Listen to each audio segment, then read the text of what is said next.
Welcome to Mindset Monday. Sadly, this is the last one in the series. I know, so sad.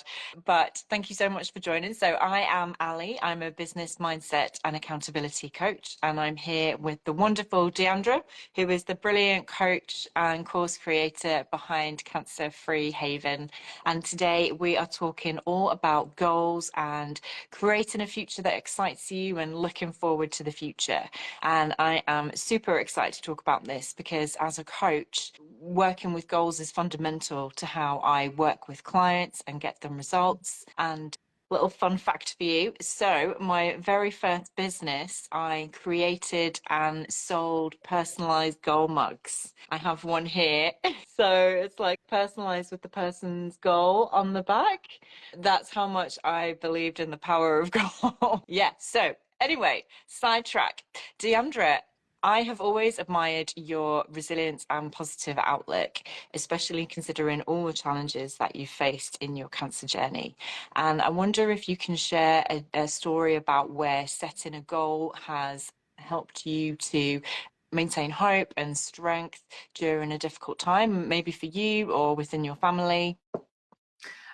Absolutely. So I love your mugs, and I wish that I had gotten one when that company was still open. So I unfortunately have a boring coffee mug here. It's got my tea for the afternoon. That's a great question. I want to start off with actually before my cancer journey. My mom had breast cancer, metastatic breast cancer, and this was about 6 months before I was diagnosed with breast cancer as well. She had been in the hospital for this metastatic breast cancer. She had had fluid on her lungs. It was a really rough time there in the beginning. And there were days that we didn't really know if she was going to make it 5 days, let alone 5 months. And so this was a really challenging time for my whole family. And I just really wanted to help advocate for her. I came as often as I could. I was 800 miles away from her, and I would drive back or fly back with my husband, and we would spend a week with her every month and then head back. So this was a really tumultuous time. And what I had decided to do with her was to say, if you could go anywhere in the world, where would you want to go? I wanted to take her on this bucket list type trip. I wanted her to have that one big last hurrah, that if this was going to be the time, then she could look forward to this. And so when I asked her this, she didn't really have a single place in mind, but she said these words: I want to eat good food and drink good wine. And then she thought about it for a little bit. Like, that could be a lot of places, but for her, she said Italy. And so my husband, my dad, and my mom, we all sat down together and we started to plan this trip. Meanwhile, she's in the middle of chemotherapy regimen, and she's looking at, when I'm done with this chemotherapy, then I'll have a few months to recover and then we'll be in Italy. And so it was just this wonderful trip to plan and have this big adventure. And we decided that we would get one house to stay in for most of the trip. That when I was looking at plane tickets, I was saying, can she bring her oxygen on a plane? Because she was on oxygen treatment at that time. And we didn't know, is that going to be a long-term thing, or is she going to be able to progress out of this? We were looking at that and just saying, can we be in one place that even if she can't really get out of bed or she can't do a lot, can she just look out the window? Can we take her to the porch and she can have this amazing trip? And so by the time May rolled around, that's when we had planned this trip. I had gone through my breast cancer diagnosis, and people told me, oh, you should cancel your trip. And I said, hell no, we need this now more than ever. Me and my mom, with both breast cancer diagnoses, being on this trip together. And she had made this amazing recovery. She was running circles around us in Florence, and it was just so great to see the energy come back. When she was going through her treatment, she was, why am I doing this? I'm doing this because I'm going to Italy and I need to be healthy and I need to be fit. And they did all this work ahead of time because they knew they had that goal. And so that was my big thing. My big gift to her was giving her this to look forward to outside of cancer. Oh my God, what a beautiful gift. And I've got to ask, what meal did you have? She said she wanted to eat good food. Was there anything in particular that was like the standout good food meal in Italy? Yeah, so I think just all of it was really good. Fair We enough. did try some seafood, but really it was just the pasta. And it was actually on my birthday we were there. And so we had our host and his mother, who was up there in age, and she actually did a cooking class with us. And she taught us how to make homemade pasta. I think that meal was the best meal. We had our host, which he helped cook all these side dishes and everything, and then gave us all these different types of wine, and we didn't have to go anywhere. And we just really had a phenomenal time together and just embracing the moment. And I mean, I was going through cancer. I had hard times on that trip, and she did too. So it wasn't all rainbows and sunshine. We made it there, and she's still doing really well today and has had a stable diagnosis with no progression. So it's been really amazing to see almost 2 years later that she's still with us and doing well. Oh, that is so nice. And I can really imagine how setting that goal would have been so motivating and compelling. You'll never know whether or not it actually contributed to her healing journey, but to have something like that to look forward to, I can imagine that it really did. And I think as well, you were so brave because you said you set it when she was still on oxygen, which that's taken a big leap of faith. I see a parallel in terms of entrepreneurship because I think we as business owners, we also take a big leap of faith when it comes to starting your own business. At the very beginning, all you have is an idea and you literally have no clue how it's going to work, if it's going to work. You just literally go for it and hope for the best.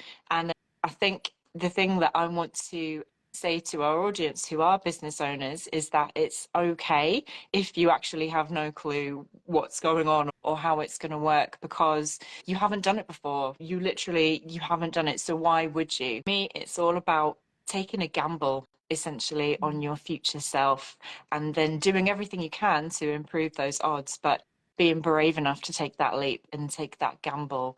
And one of the biggest gambles I think you can take is when you move from your full-time job to entrepreneurship as a full-time entrepreneur. And I haven't done that yet. I'm not in the position yet, but I know that the other half of the One Life School, so my partner Neil, he did take that gamble and it was a scary gamble for sure. Luckily, it is paying off now and we are walking around in metaphorical Florence, holding hands and eating pasta. But I know that there'll be a time where I'll have to make that gamble too and take that bet on myself and do it even though I'm not ready. And that does feel scary. But yeah, you have to do it, don't you? That's part of setting a goal. Yeah, you say that you have to do it even if you're not ready. And I've heard people talk about when you think, when are you going to have kids? Oh, I'm not ready. The premises is that no one is ever ready. No one is ever ready to have children. No one is ever ready to really go out on their own and start this business. So you just have to do it and be willing to try and go out on a limb. And there is no such thing as failure. You either win, you have this victory, or you learn. So that's something that I've heard in the past about business, but I think it really holds to life in general. It's a win either way. Yeah, absolutely. So, can I ask another question?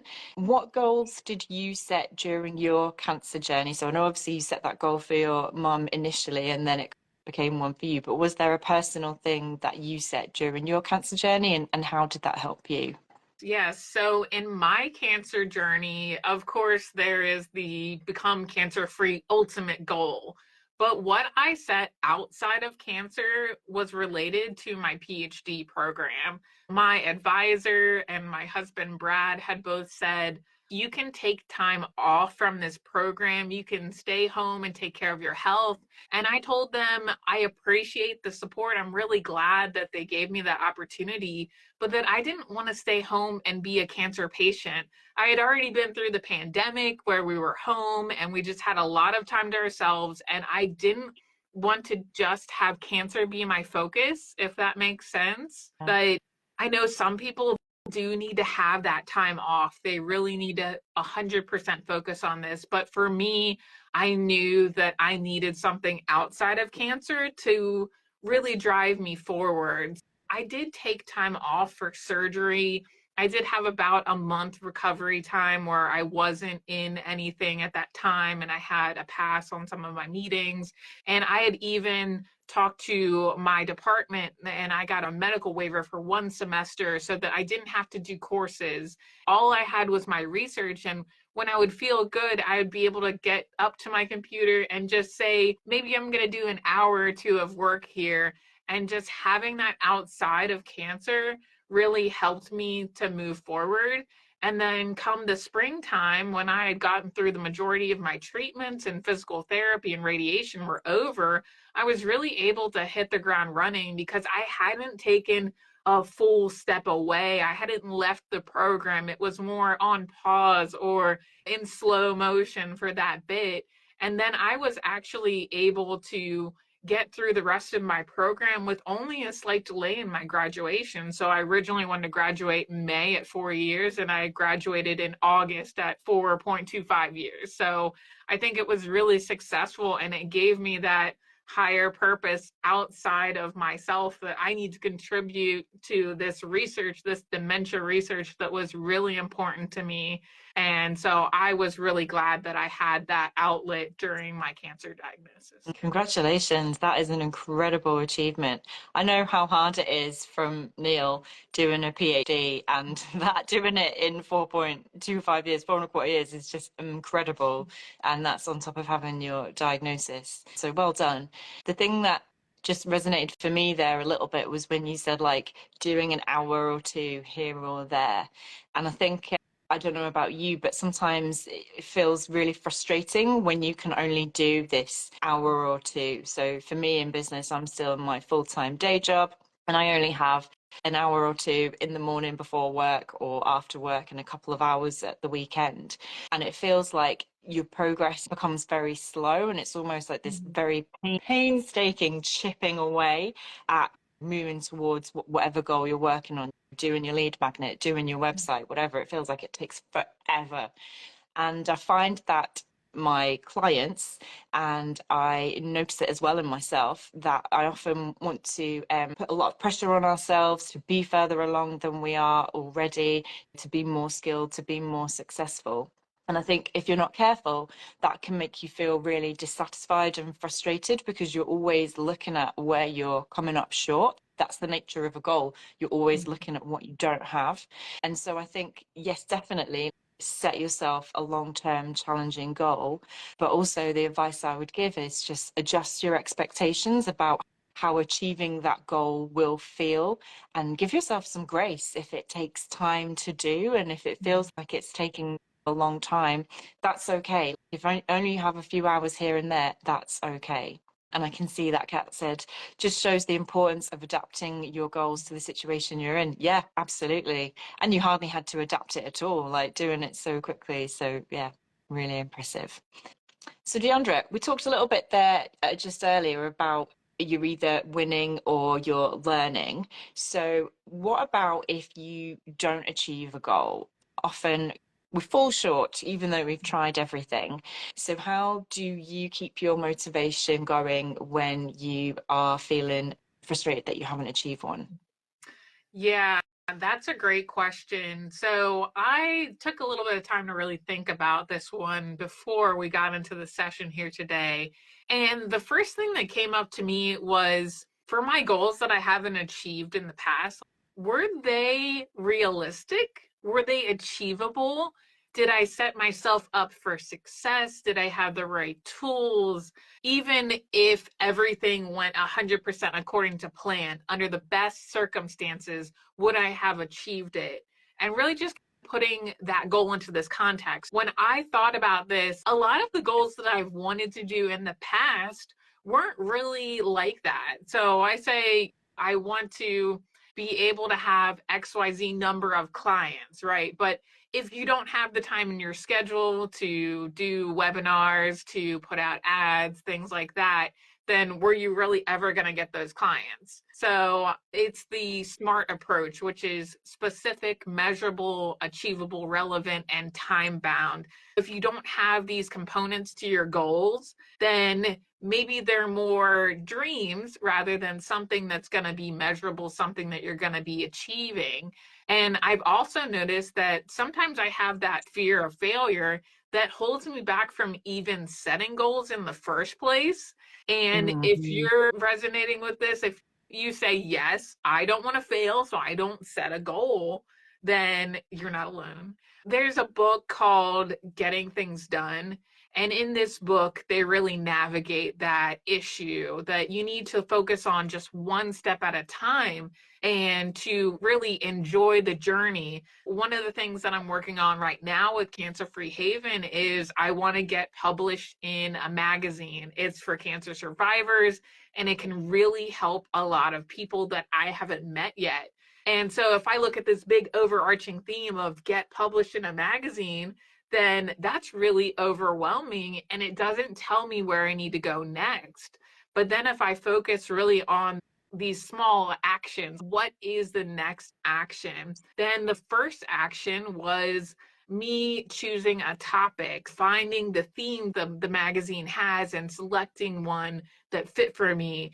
Then I draft some notes, anything that I can think of about this topic. Then I edit, then I gather photos, I send to my friend who edits for me, and we go through this revision process. And then finally, I'll submit my final work to the magazine. But then that's not even done there because they have to look at it on their end. So just saying this one big goal of get published in a magazine is really like 10 to 20 small steps that I need to take to get there. So I think if you break it down into these manageable, like single actions, then it can be more attainable and less daunting. So, Alison, I want to throw this back to you. Even if you didn't meet that ultimate goal and we're making this progress, we're learning along the way. Do you see that as a win in itself? And how do you look at these maybe incomplete goals, but ones that you really did progress through somewhat?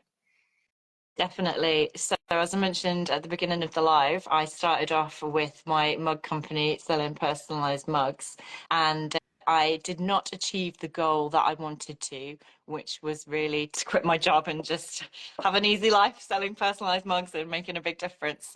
But what I found is I really went for it. So it wasn't just like, oh, I set a goal and then didn't do it. Like I did the website, I did all the work, I got loads of product testers. I sent mugs around the world. I got great feedback. And so I had to fold it in the end because I didn't have the bravery to step outside of my comfort zone and do what it really took to make sales because I was scared and I didn't want to fail.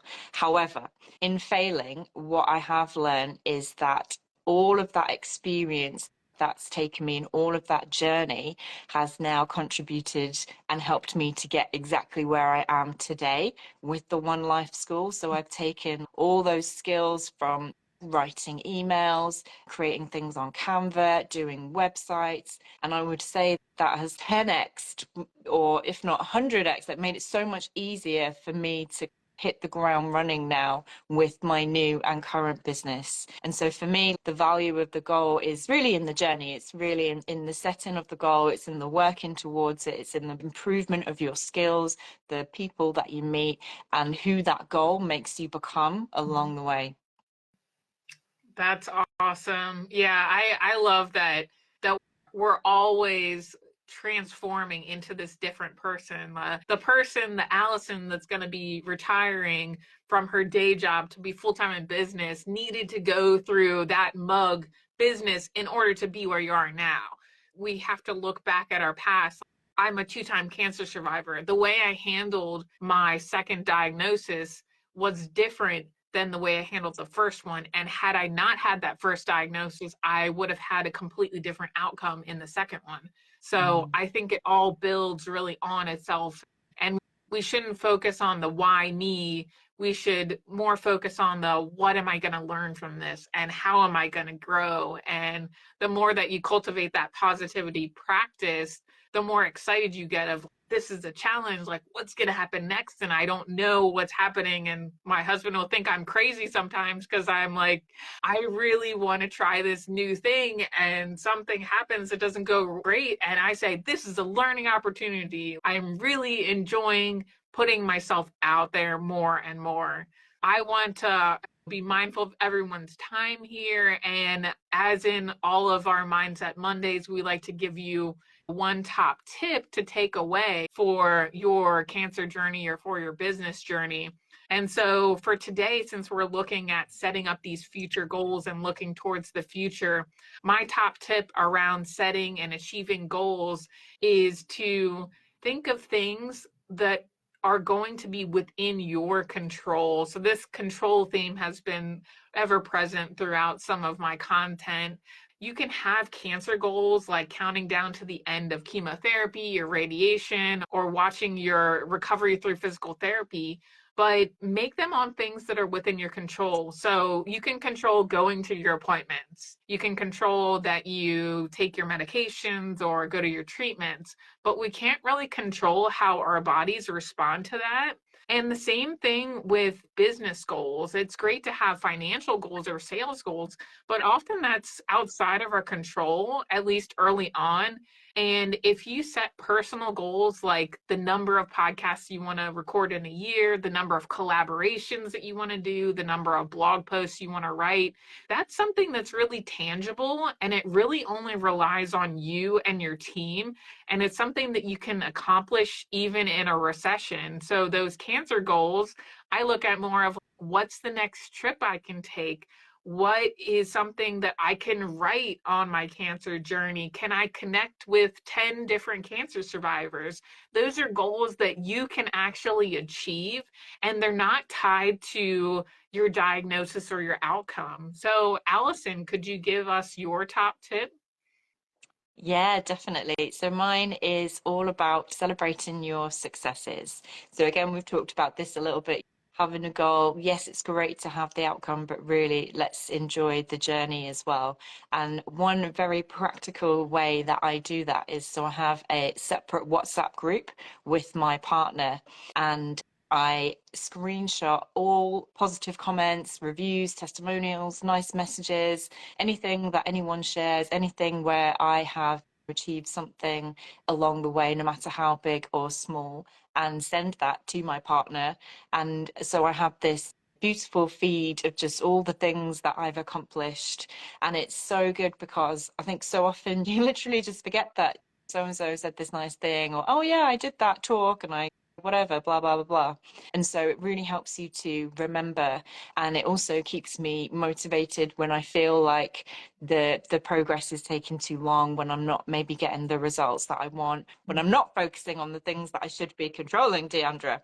So yeah, so set up a separate WhatsApp group with someone, or you can also set one up with yourself. I have done this too. So you can just send things to yourself as well and have that as your special thing to celebrate your journey of your goal. I love that. I never thought about that, actually capturing these positive moments. But then as I thought back at it, I realized I was doing that just not intentionally. In my breast cancer diagnosis, I found myself a breastie online. It was just a friend who had been going through breast cancer at the same time as me. And I never met her in person, but we would send our victories back and forth. And Mm. so that's why when I'm creating this new course for Cancer Free Haven called Thrive from the Start, I really want to add that as an aspect where you can submit a request to be paired up with a breastie, and then you two together can share your victories no matter how small. I just gave my breastie an update. We're about 2 years out, and I was like, hey, I just wanted to let you know that I just got the all clear to go off of my treatments. And I was super excited to share this with her. And she said that everything's been going great for her as well. So these can be long-term relationships that you can form in these trials and take with you moving forward and celebrate just, hey, life has been normal and this has been awesome. So I really enjoyed that. Thank you, Alison, for sharing that. Oh, no, that's brilliant. So I'm mindful of everyone's time. So I think it's time for us to wrap up. So just wanted to say thank you, everybody, for joining us for Mindset Monday. Like I said, it was the last one in the series. We have done three others. So if you've missed them, you can check them out on Insta or YouTube. And we did one on accountability. We did one on resilience through adversity and everyday balance. So yeah, so just thank you so much for joining us with this Mindset Monday. Yeah, so I am very sad that this is the last one in our series, but I wanted to let everyone know that we're still going to be around here on Instagram, so make sure to keep in touch and say hello. And thanks to everyone for stopping in with us on these Mondays, and it's been a real pleasure and delight to share our stories with you. So I hope to see you again soon on both mine and Allison's channels.